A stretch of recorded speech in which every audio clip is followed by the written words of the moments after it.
Differentiation का product rule पढ़ेंगे, जिसको मल्टीप्लिकेशन रूल के नाम से भी जानते हैं। अगर if suppose if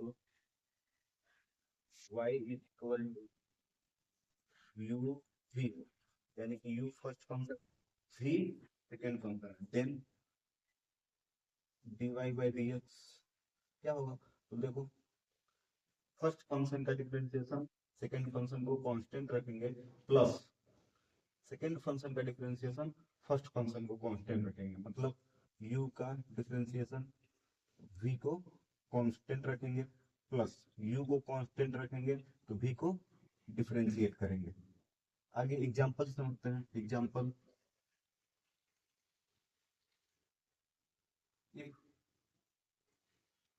y is equal to sin x into x square, यानी कि ये फर्स्ट फंक्शन है, ये सेकेंड फंक्शन है, then dy by d x क्या होगा?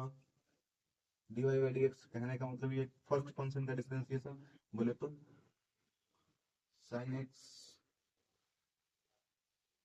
इसको कांस्टेंट रखेंगे, प्लस अब इसको डिफरेंशिएट करेंगे तो इसको कांस्टेंट रखेंगे, यानी कि एक्स स्क्वायर का डिफरेंशिएशन, तो साइन एक्स को कांस्टेंट रखेंगे। यही तो था। तो d y by d x is equal to क्या होगा? साइन एक्स का differentiation cos x, x square multiply हो रखा, अब इसका डिफरेंशिएशन क्या हो जाएगा?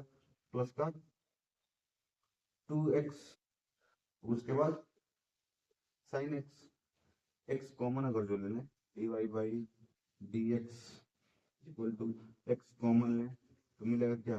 X cos x plus x plus 2 sine x. ये क्या है? प्रोडक्ट रूल से हमने डिफरेंशिएशन निकाली है, यानी कि y is equal to first function into second function multiply हो रखा हो। अब बात करते हैं कोसेंट रूल की। कोसेंट रूल क्या होता है? Quotient rule, quotient quotient rule, quotient rule, if y is equal to u upon v, then dy by dx होगा, dx होगा इज इक्वल टू, कुछ करना नहीं, v जो है यानी कि फर्स्ट सेकेंड फंक्शन है तो इसका होल स्क्वायर। अब देखो, फर्स्ट फंक्शन का डिफरेंशिएशन सेकेंड फंक्शन को कांस्टेंट रखेंगे, फर्स्ट फंक्शन का differentiation second function constant, minus लगाएंगे, फिर से सेकेंड फंक्शन का डिफरेंशिएशन फर्स्ट फंक्शन कांस्टेंट रखेंगे, मतलब फर्स्ट फंक्शन कांस्टेंट और सेकेंड फंक्शन का डिफरेंशिएशन। अब एग्जांपल से समझते हैं। Example, if y is equal to sin x upon x square, then dy by dx क्या होगा? तो फर्स्ट देखो नीचे, पहले इसका होल स्क्वायर कर दें, एक्स स्क्वायर का होल स्क्वायर कोसेंट रूल के हिसाब से। अब साइन एक्स का डिफरेंशिएशन क्या हो जाएगा? cos x, cos x, हमने बोला सेकेंड फंक्शन को डिफरेंशिएट नहीं करना है तो एक्स स्क्वायर मल्टीप्लाई हो जाएगा। अब आगे माइनस, अब सेकेंड फंक्शन का डिफरेंशिएशन 2x, अब साइन एक्स को कांस्टेंट रखेंगे। अब देखो dy बाई डी एक्स, थोड़ा सा और सिंप्लीफाई कर दें, अगर जो x कॉमन ले लें, ऊपर से x कॉमन लेते हैं तो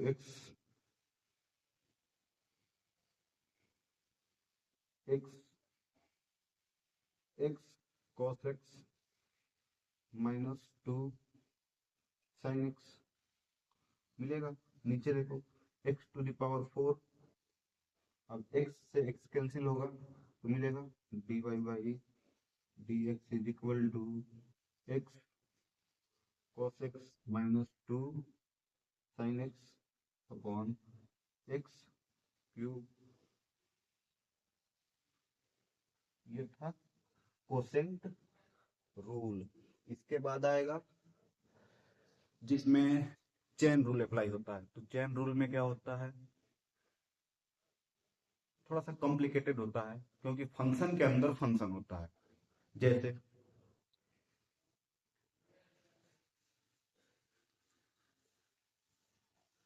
फंक्शन के अंदर फंक्शन होता है, अगर जो मान लो एक फंक्शन लेते हैं y is equal to f o g of x, ऐसे ये फंक्शन है। तो क्या करेंगे, if y is equal to this then dy by dx क्या होगा। देखो पहले f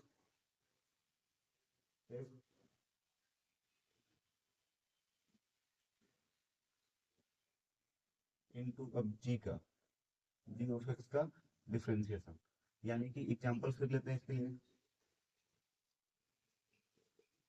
एग्जांपल से समझेंगे तो और आसान होता है। यानी कि एग्जांपल देखो क्या है, कह रहा है कि अगर जो y is equal to sine x cube हो,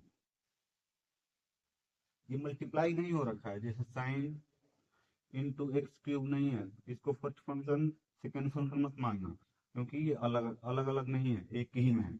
जैसे साइन एक्स होता है वैसे ही साइन एक्स क्यूब है, ठीक है।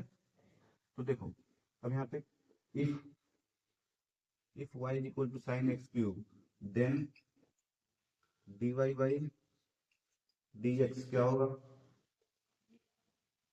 साइन एक्स का डिफरेंशिएशन cos x cos, जैसे dy बाई, अगर जो y is equal to sine x दे रखा है तो dy बाई dx क्या होगा, इसका cos x होगा ना। वैसे